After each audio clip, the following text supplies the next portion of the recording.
So before I begin, I do want to be clear that everything expressed here is my opinion based on my personal experience, observing the experience of others, introspection, meditation, contemplation, and intuition.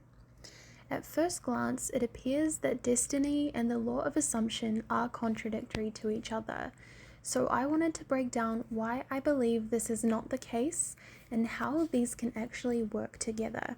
It is common for someone to ignore something that doesn't fit into their existing model of reality, but this can inhibit a person's spiritual growth, so I think it is important to be open to new information in the interest of expansion. So let's break it down. The law of assumption suggests that we can have anything we want and that we create every single thing in our realities based on our beliefs and assumptions. However, this does leave a lot of unanswered questions. For example, trees, the ocean, accidents happening to people that we don't even know. We didn't, at a conscious level, or at least a human level, assume any of these things. We were born into this world as babies. According to the non-dual model of reality, the idea of being born is completely imagined, but that's a discussion for another time.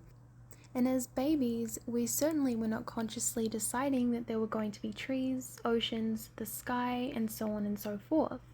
We weren't consciously thinking that our parents were bad people, that they were narcissists, or that they were abusive. If anything, as children, we assume the best of our caregivers and we look up to them for guidance until they potentially give us reason to believe otherwise. So clearly there had to have been some sort of pre-existing setting for us to be born into. So where did that come from? Who assumed that into being? And if it was created by the subconscious mind, then how did it get there if we didn't consciously impress it? So on some level, it must have already been there, which leads to the necessary acknowledgement of a higher self, a soul, or some sort of pre-written set of circumstances. Now, on the other hand, it would appear that the idea of fate or destiny implies that the law of attraction or assumption is pointless if, in fact, everything is pre-written and we have no choice over what we experience. In other words, what's the point in manifesting if it was fated to happen anyway? But I do believe there is a middle ground, and here I will explain why. Now, it is not wrong to say that we are the creators of our own reality and that the world is responding to our conception of self, as Neville Goddard states. This is absolutely true, but it is not as simple as saying that we consciously control every single thing in our reality with our thoughts. There are questions that are left unanswered, such as, why might one experience the premature loss of someone that they love, something that they may have never seen coming, much less assumed? And why might someone who has been healthy all their life and predominantly assumes the state of consciousness of someone who is healthy suddenly get diagnosed with a terminal illness? When somebody dies or loses a loved one in a car accident, did they manifest it, or is it fate? And in the example that I mentioned earlier, as babies, we were not consciously designing all aspects of life. Our parents, the home in which we were raised, what we look like, whether or not we were born with any physical or mental conditions, the environment around us, these are all things that were pre-existing at the moment of our birth. You could argue that because we saw it, we accepted it, therefore we continued to create it, but that argument is invalid because there had to have been something there for us to accept in the first place. So clearly, the law of assumption leaves some unanswered questions. But is fate or destiny an explanation? Astrology is one of the main areas we look at to determine a person's fate. In one of Neville Goddard's lectures called The Pearl of Great Price, he suggests that we manifest what our astrological chart predicts because of our belief in it. But this only makes sense if we're talking about future scenarios. However, somebody who looks at their birth chart or their human design chart a little bit later in life will find that it has described their personality as well as areas in which they might struggle or excel quite accurately up until that point. It doesn't make sense that they believed it into being if we're talking about past events, and if they'd never actually looked at or had any knowledge of what was contained in their chart up until then. This suggests some legitimacy to astrology. A birth chart does of course contain information about what we can expect in the future, but where does this prediction come from? And are we able to veer off course and change these predictions? The good news is yes, we can. If we are all just one eternal consciousness, then we must acknowledge the existence of a higher self. It would be misleading to say that the entirety of us is our human self. A higher self can also be referred to as a soul, and I will be using the two terms interchangeably. So in essence, each of us is an individualized perspective of that eternal consciousness. Our true self, which is pure awareness, exists eternally, never ceasing, experiencing life again and again through different lenses. Energy, beliefs, trauma, and deeply ingrained thought patterns can be carried over from one incarnation to the next. Our conditions at birth are largely determined by our previous incarnation. If you believe in the law of assumption, you also believe that your thoughts create. You put out thoughts and you get that reflected back in your reality. So consider that what you have put out there in a previous incarnation can also be reflected back to you in another one. Of course, our environment in this lifetime also plays a huge part in shaping our behavioral patterns, which of course dictate which decisions we are inclined to make, which in turn shapes our future.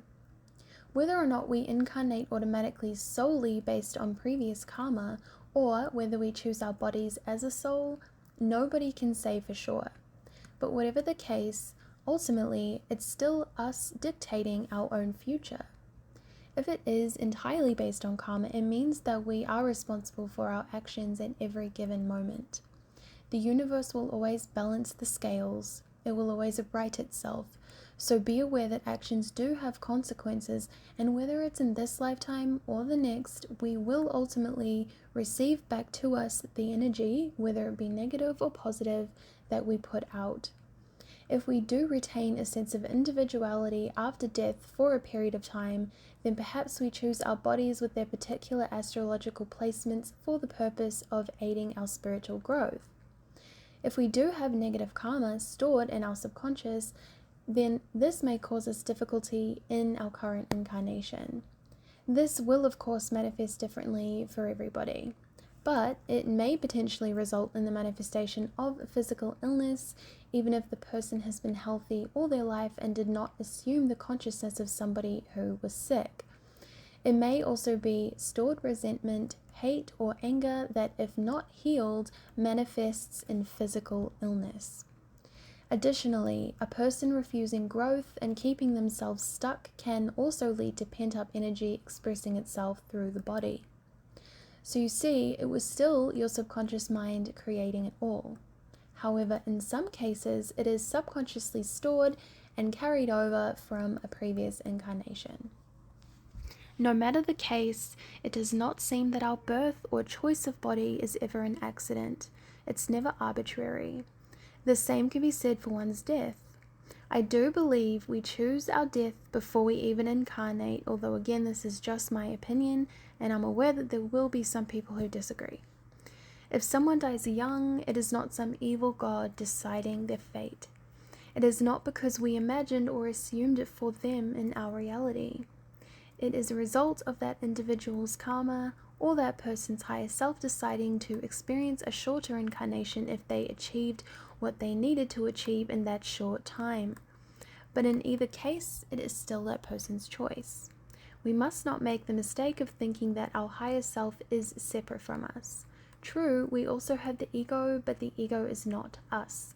We are awareness. The ego is an assumed identity rooted in conditioning, environmental influence, and learned behavioral patterns. It is an identity we assume in order to navigate the 3D world. However, our truest form of self is not the ego. So if our higher self wants something, but our ego self does not, this will create a sense of dissonance within you. Just because we are not consciously aware of the choices we made in a previous incarnation or before birth, it does not mean that we did not make those choices somewhere along the way. But how much freedom do we actually have to change this? Our astrological chart is based on the information that we have stored in our subconscious at the time of our birth. And as we have established, information can be carried over from lifetime to lifetime. If somebody spent their previous incarnation being kind and treating everyone with love and respect, then they will likely be born with astrological placements in this lifetime that support them being someone who finds it easy to make friends and is naturally popular. Their automatic subconscious impression from a young age in this lifetime will therefore be that they are good at making friends, so therefore it continues to manifest. They would have to consciously change that belief in order to change the reality of it, thereby changing their astrological prediction of being good and making friends. If somebody in a previous incarnation was highly spiritual, then they will likely be born with placements that suggest someone who is inclined towards the spiritual in this lifetime. This is still in agreement with the law of assumption because it is all information stored in our subconscious mind, which is not stored in the human body and cannot be limited to a human mind. And according to the law of assumption, whatever is in our subconscious mind dictates our reality. So if one takes a look at their chart and notices a difficult life ahead, they are able to utilize their free will in order to make different choices that will ultimately change the course of their life. This is not to say that we can completely avoid certain situations, especially if they are a result of past karma. However, we can change how we react to these circumstances, thereby creating new karma, ultimately changing the course of our life and of our future. If our chart says that we will have difficulty in our romantic relationships, then we will. But if we are aware of this, then we can become conscious in each new relationship that we enter, do our best to control our mind, and actually avoid a lot of the difficulty, if not entirely changing the outcome of a relationship altogether. The fact that this was predicted from the time of birth implies that you may have a few karmic accounts to clear with people from previous incarnations, or that you have stored subconscious negative beliefs that you have carried over that contribute to making your relationships difficult in this lifetime. It will be different for each individual. Again, this can consciously be changed through making an effort to change those subconscious beliefs. I do believe that we are able to reincarnate with certain people that we once spent time with in a different incarnation, and in this case we are destined to meet these individuals in our lifetime, particularly if we decided before birth that we would meet again. If you have ever met someone that you felt as though you had known forever, that's a soulmate. This does not mean you are fated to continue a relationship, whether it be platonic or romantic, with this person, however, and that is where your free will comes into it. You at any time have the ability to choose whether you want to have them in your life or not.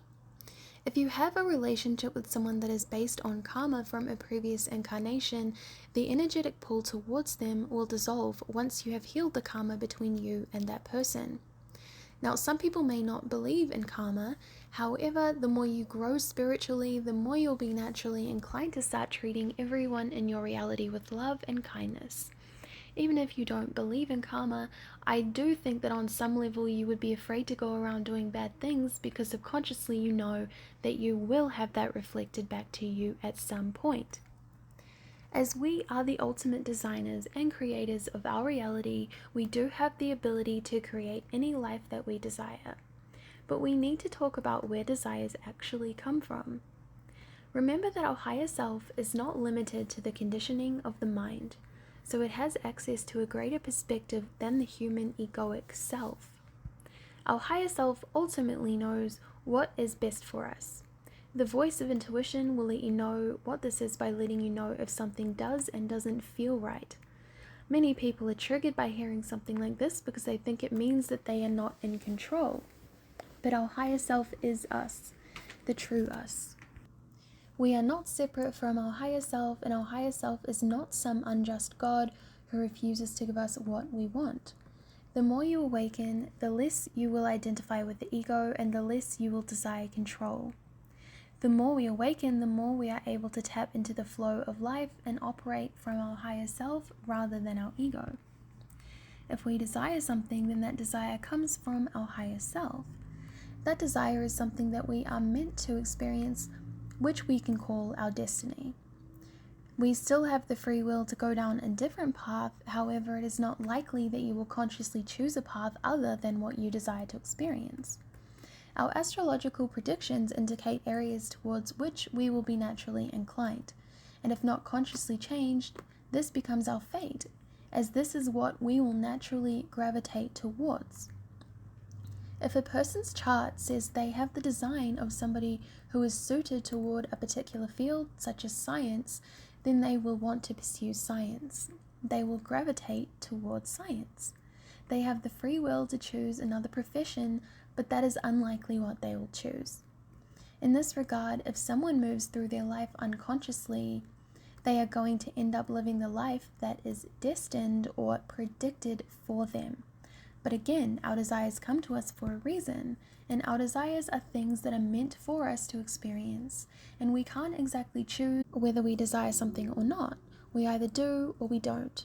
For example, you may notice that you want a specific person back in your life, and you may get them, but then you may notice after a short time that you actually don't want them anymore. What changed? Most likely, you outgrew them. Your wants changed. Your soul wants to experience something or someone else now. You were not able to control the desiring or loss of desire for that person. It just happened.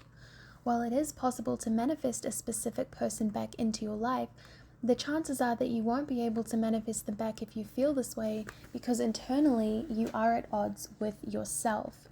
What I mean by this is your soul has the desire to move on, but your ego is holding on to them. Your ego and soul are at odds with each other. There has to be no contradiction within us if we are to manifest something to show up for us in the way that we want.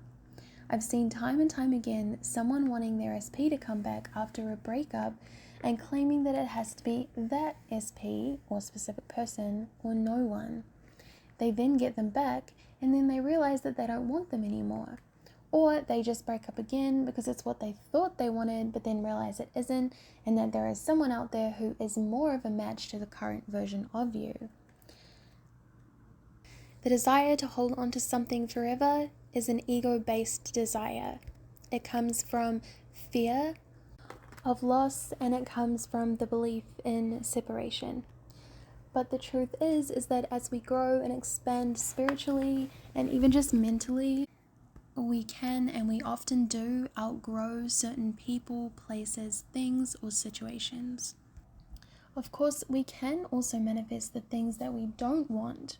We can manifest undesirable events by dwelling too long in a state of negativity, or by constantly running through our head thoughts of the thing that we don't want, and especially feeling into the reality of it.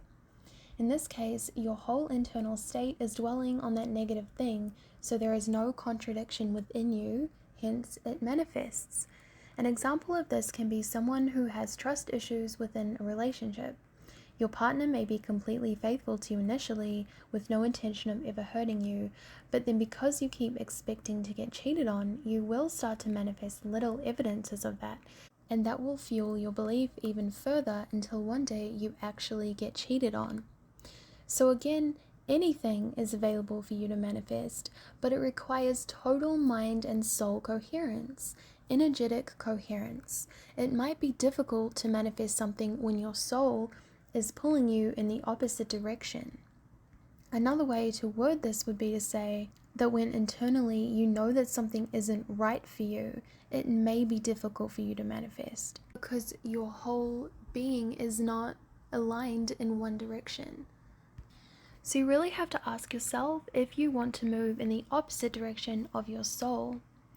Usually we will end up living the life that our higher self originally wanted us to live, which one might call fate. This is because it's much easier to follow your natural inclinations or your natural strengths, your natural heart's desires, than it is to do the opposite of that. It will take quite a bit of mental effort in order to manifest anything other than that, and it probably won't bring you fulfillment or happiness either. An ego-based desire provides temporary satisfaction, but to follow the calling of one's soul is the way to true happiness. You can tell what this calling is if it's something that brings a smile to your face, if it ignites passion inside of you and you feel motivated and inspired when you think of it. That's not to say, of course, that we can't manifest something we have no emotion over, such as a penny, because of course we can. But I'm also referring to a greater overall picture of one's life purpose when I talk about a soul calling. It is true when someone says you can manifest whatever you want, so think about what it is that you really feel called to do in this lifetime. Your intuition will guide you. Intuition is that quiet, emotionless voice from your higher self that is always present within you. And remember that our higher self has access to all possible timelines, so it does know what is and isn't a good decision for us, and all intuition is just tapping into the timeline that is the best timeline for us, the timeline that is ultimately going to make us the happiest. It is true that there are some people out there who have the desire to cause harm to others, but remember our wants and desires come from the God within all of us. So any desire that is a desire to cause harm to another is not a godly desire. It is a desire born out of control, which is based from ego and not from love. So to summarize, yes, we are the creators of our reality, and no, God is not punishing us, and we are not unlucky. We have created all of it at one point or another, even if we cannot consciously remember doing so. So we truly are the masters of our own fate, but our soul is steering the ship. We can choose to go off course, or we can choose to follow where it leads us. And rest assured, it will always lead you to the place where you are happiest.